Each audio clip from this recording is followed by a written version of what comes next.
is exciting the Israeli people with your friendship, with your honesty and frankness, and with the expression of compassion and alliance with Israel and its story.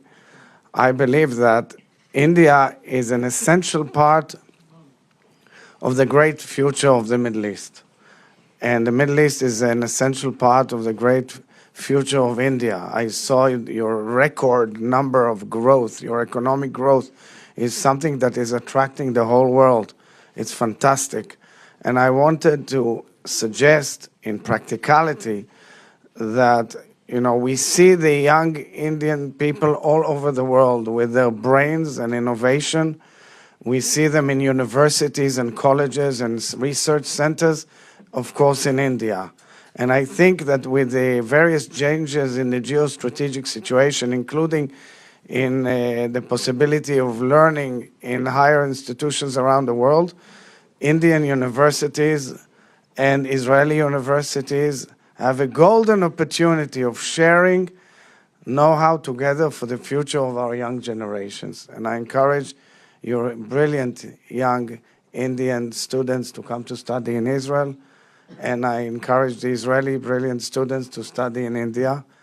And I believe, in conclusion, that the fact that this connectivity between Israel and India can change the entire geostrategic situation towards the advantages of the global South and the connectivity between even the United States to Southeast Asia through the Eastern Hemisphere. So, we know you lead the world in so many fields, and we are very moved and excited that you're here with us. Toda rabba.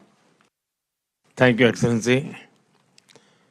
राष्ट्रपति जी, आपने जिस उम्दा शब्दों से हम सबका स्वागत किया है, इसके लिए मैं आपका बहुत बहुत आभारी हूं।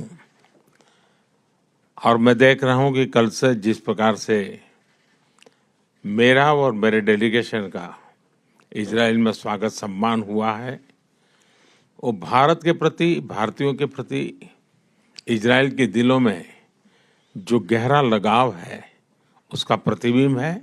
और इसके लिए मैं बहुत बहुत आभार व्यक्त करता हूँ। एक्सेलेंसी, आपने सही कहा कि भारत और इजराइल का संबंध अनेक क्षेत्रों में बड़ी मजबूती के साथ ग्लोबल गुड के लिए काम आ सकता है।